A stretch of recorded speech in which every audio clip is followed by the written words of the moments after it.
Stage 1 kidney disease. It sounds serious. It sounds alarming. And for many people, when they see it written on a lab report, it creates immediate fear. But here's the first thing you need to understand. Stage 1 kidney disease does not mean your kidneys are failing. It is often a warning sign, not a catastrophe. Your kidneys filter waste, regulate fluids, balance electrolytes, and control blood pressure. They do this silently, 24 hours a day. Doctors measure kidney function using something called eGFR, estimated glomerular filtration rate. This number estimates how well your kidneys are filtering blood. A normal eGFR is typically 90 or above. In stage 1, your eGFR is still 90 or higher. Yes, normal. It means your kidneys are still filtering well. So why is it called kidney disease? Because stage 1 is not defined only by eGFR. It's defined by normal filtration plus evidence of kidney damage. Something abnormal has been detected. That evidence may include protein or blood in the urine or structural abnormalities seen on imaging. This is very early, and often people feel completely normal. No pain, no symptoms, no swelling, and that's what makes it confusing. You may feel healthy, but your labs say something is off. This is the stage where intervention matters most. Stage 1 is the stage where intervention matters most. Kidney function is preserved, damage may be minimal, and progression is often preventable. Action preserves function. Kidney disease typically progresses slowly, over years, and early awareness changes outcomes dramatically. Take the warning sign as an opportunity. Thank you for watching. Now let's talk about the most important question. Why does stage 1 kidney disease happen? Because understanding the cause is everything. Stage 1 is not a random event. It usually develops from an underlying stress on the kidneys. And the most common causes are surprisingly common conditions. The number one cause worldwide is high blood pressure. Your kidneys are filled with tiny blood vessels, thousands of microscopic filtering units called nephrons. When blood pressure stays elevated over time, those delicate vessels experience increased pressure. Imagine constantly turning up water pressure in a fragile plumbing system. Over time, it causes microscopic damage. Even mildly elevated blood pressure, if untreated for years, can stress kidney tissue. Now let's talk about the second major cause, diabetes. High blood sugar damages small blood vessels throughout the body, the eyes, the nerves, the heart, and the kidneys. When glucose levels remain elevated, it thickens and scars the tiny filters inside the kidneys. Early diabetic kidney damage often appears as small amounts of protein leaking into the urine. That protein leakage may be the first sign of stage 1 kidney disease. And here's something important. You do not need full-blown diabetes to stress your kidneys. Prediabetes and insulin resistance can also create subtle vascular damage over time. Now let's move to another cause, chronic inflammation. Autoimmune conditions such as lupus can directly target kidney tissue. Repeated infections, certain medications, long-term NSAID use, even chronic dehydration, all of these can place stress on kidney function. Some people also have structural causes, kidney cysts, congenital abnormalities, obstructions. But for most adults, especially over 40, the top contributors are high blood pressure, high blood sugar, metabolic syndrome. Now here's something very important to understand. Kidney disease rarely develops overnight. It develops quietly, gradually, over years, and often without symptoms. Stage 1 is the body's early signal. It's not a failure, it's feedback. Listen to your body and take action. Your kidneys work for you 24 hours a day. They filter your blood, balance fluids, regulate minerals, control blood pressure, and remove waste your body cannot use. And most people don't think about them until something goes wrong. But here's something important to understand. Your kidneys are not passive filters. They are living, active organs made of millions of tiny filtering units called nephrons. And those nephrons depend on good circulation, stable blood sugar, balanced minerals, low inflammation. When those systems are supported, your kidneys function more efficiently. When they are overloaded, stressed, or inflamed, function can decline slowly over time. Now let's clear up something immediately. No food can flush or magically detox your kidneys overnight.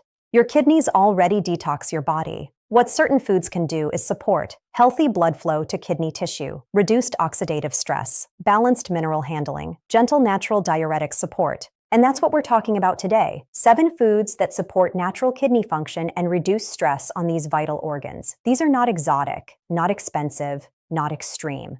They are simple foods that work with your biology. Before we start, if you value calm, research-based health information, consider subscribing to this channel. I create practical health education designed to help you act early, not react late. Now let's begin with something foundational. The first food may surprise you. It's not a supplement. It's not a herb. It's something your kidneys depend on every single minute. Water. Proper hydration is the single most important support for kidney function. When you are mildly dehydrated, your kidneys must concentrate waste more heavily. That increases stress on the nephrons. Adequate hydration helps dilute waste products, reduce kidney stone risk, support healthy filtration pressure. But here's the key. Hydration is not about flooding your body. It's about steady intake throughout the day. Especially if you drink coffee, take medications, live in a warm climate, clear or light yellow urine is often a simple sign of adequate hydration. Not crystal clear all the time, but not dark and concentrated either. Water alone reduces strain on the kidneys more than any detox drink. But we're just getting started. The next food actively supports kidney tissue protection through powerful antioxidants. Let's break down the lab results, because when you see medical numbers without explanation, they can feel intimidating. The most important number in kidney testing is eGFR, estimated glomerular filtration rate. This number estimates how many milliliters of blood your kidneys filter per minute. A normal eGFR is typically 90 or above. In stage 1 kidney disease, your eGFR is still 90 or higher. So filtration is preserved. That's why stage 1 is considered early. Now here's the key question. If eGFR is normal, what makes it stage 1? The answer is evidence of kidney damage. The most common marker is albumin in the urine. Normally, kidneys prevent protein from leaking. When tiny filters become slightly damaged, small amounts of albumin can escape. Doctors measure this with a test called urine albumin to creatinine ratio, ACR. A normal ACR is typically less than 30. If it's persistently above that, it may indicate early damage. Now here's something important. One abnormal test does not confirm chronic kidney disease. To diagnose CKD, abnormalities must persist for at least 3 months. Temporary elevations can occur due to dehydration, intense exercise, infection, or recent illness. That's why repeat testing matters. It provides a clearer picture over time. Now let's talk about creatinine. Creatinine is a waste product from muscle metabolism. The kidneys filter it from the blood. When creatinine rises, eGFR falls. It's interpreted alongside your other findings. Now here's the most important mindset shift. Numbers are information, not judgment. An abnormal lab is not a sentence. It's a signal. Awareness is your biggest advantage. And stage 1 is the stage where action makes the biggest difference. Your kidneys work silently for you. Supporting them is a daily practice. Thank you for watching. Now let's talk about the question almost everyone asks. Can stage 1 kidney disease be reversed? The answer is nuanced. In medicine, the word reversal is used carefully. Kidney tissue that has been permanently scarred cannot be fully regenerated. However, in stage 1, significant scarring has often not yet occurred. What's usually present is early stress, mild vascular changes, low-level inflammation, small amounts of protein leakage. And these changes can often be stabilized and sometimes improved. The real goal at stage 1 is prevent progression, because kidney disease progresses in stages. Stage 1 to stage 2 to stage 3 to stage 4 to stage 5. Progression is not inevitable. Many people remain in stage 1 for life, especially when underlying causes are controlled. Now here's what makes the biggest difference. Control the drivers. If high blood pressure is the cause, lowering blood pressure protects the kidneys. If blood sugar is elevated, improving glucose control reduces ongoing vascular damage. If inflammation is present, reducing inflammatory stress supports tissue stability. In many cases, when blood pressure and blood sugar improve, urine protein levels decrease. That's not magic. That's physiology responding to reduced stress. Now let's clarify something important. Kidney numbers fluctuate slightly. Small variations in eGFR are common. Hydration status alone can change lab values. So improvement does not mean cured, and slight decline does not mean failure. It's the long-term trend that matters. The earlier you act, the greater your ability to stabilize function. Stage 1 is not about aggressive treatment. It's about intelligent prevention. Focus on stability for long-term health. Because stage 1 kidney disease is not managed with fear. It's managed with strategy. And the strategy is simple. Reduce pressure, reduce sugar, reduce inflammation, support circulation. Let's start with the single most powerful intervention, blood pressure control. High blood pressure is the most common driver of kidney damage. Even mildly elevated readings, sustained over years, stress the tiny filtering units. The target for most people with early kidney disease is generally below 130/80 mg/L. This may vary depending on your individual case, but tight control protects the kidneys. Sometimes medication is necessary. Sometimes lifestyle changes are enough. Often, it's a combination. Now let's talk about blood sugar. If you have diabetes or prediabetes, controlling glucose levels is critical. Elevated blood sugar thickens and scars the tiny vessels inside the kidneys. Stable glucose slows that process. That means balanced meals, lower refined carbohydrates, weight management, and regular monitoring if advised. Now let's talk about something many people overlook: salt intake. Excess sodium increases blood pressure, and increased blood pressure increases kidney stress. Reducing processed foods alone can significantly reduce sodium intake. Now here's something else that matters: hydration, not extreme hydration, not gallons per day, but steady, consistent intake. Chronic dehydration forces kidneys to concentrate waste more aggressively. Balanced hydration supports filtration. Now let's talk about weight. Excess abdominal weight increases insulin resistance and blood pressure. Even modest weight reduction improves metabolic stress on kidneys. We are not talking about crash diets. We are talking about gradual metabolic stability. Now here's the most important principle: small improvements compound over time. Kidney protection is not dramatic. It's consistent. When people hear kidney disease, they often assume medication is immediately required. But in stage 1, treatment is usually about protecting, not reacting. Medication isn't automatically the first step.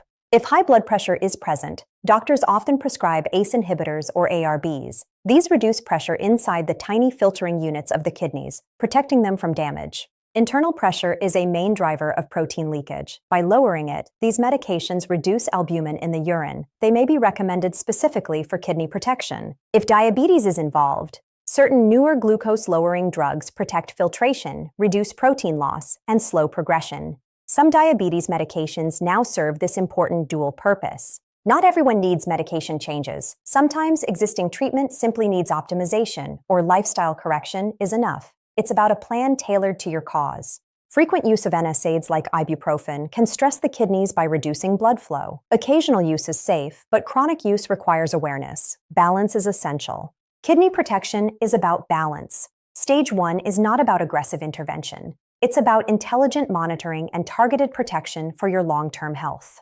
In the next section, we'll discuss realistic nutritional principles that reduce kidney stress early on. Thank you for following along. Stay healthy. When people hear kidney disease, they often assume they need a strict kidney diet immediately. No potassium, no protein, no flavor, no enjoyment. That is not stage 1. At this early stage, the goal is not restriction, it's protection. And protection starts with reducing what stresses the kidneys most. The first dietary focus is sodium. Excess salt increases blood pressure. Higher blood pressure increases pressure inside kidney filters.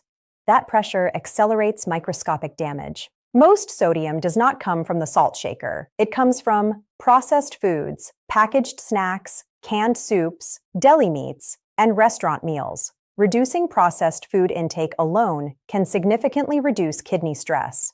The second focus is blood sugar stability. Even mild insulin resistance increases kidney strain over time. That means minimizing refined carbohydrates, sugary drinks, and ultra-processed snacks. And building meals around vegetables, whole foods, lean protein, healthy fats. Now let's address protein.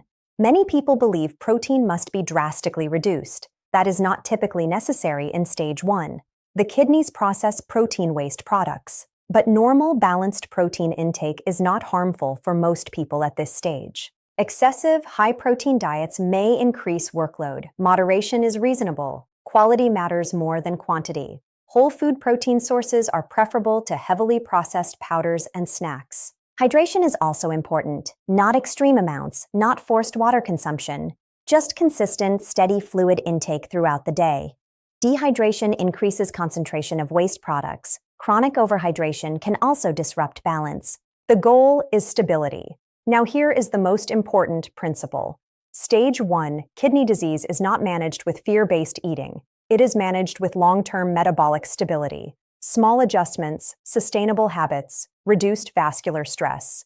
So what does the future look like with stage 1 kidney disease? For most people, it looks stable. Stage 1 is the earliest detectable phase. Kidney filtration is still normal. Symptoms are absent. Damage is minimal or microscopic. This stage is less about disease and more about awareness, and awareness changes outcomes. Many individuals with stage 1 never progress to later stages, especially when the underlying causes are addressed early. Kidney disease progresses when stress continues unchecked. Uncontrolled blood pressure, poor glucose control, chronic inflammation, persistent vascular strain. When those drivers are reduced, progression slows dramatically.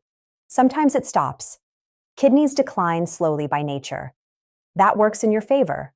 Small improvements today influence outcomes years from now. Regular monitoring becomes important. That usually means checking blood pressure, repeating urine albumin tests, monitoring eGFR periodically, and reviewing medications with your physician. Trend matters more than single numbers. A stable eGFR over time is reassuring. Stable or decreasing urine protein is encouraging. Now here's something essential to remember. Stage 1 is not kidney failure. It is not a countdown. It is not a guarantee of dialysis. It is a signal that your kidneys are asking for less pressure and better balance. And when that signal is respected early, long-term kidney function is often preserved. Many people live full, healthy lives with stage 1 findings that never progress. The key factors are consistency, blood pressure control, metabolic stability, and follow-up. There is no dramatic intervention required at this stage, just intelligent protection. And perhaps the most important mindset shift is this. Early detection is an advantage. Stage 1 gives you time. Time to adjust, time to prevent, time to protect. Your kidneys have remarkable reserve. Supporting them now makes a measurable difference later. If this explanation helped clarify what stage 1 kidney disease truly means, calmly and accurately, consider subscribing for more clear, practical health education. Understanding removes fear, and informed action preserves health.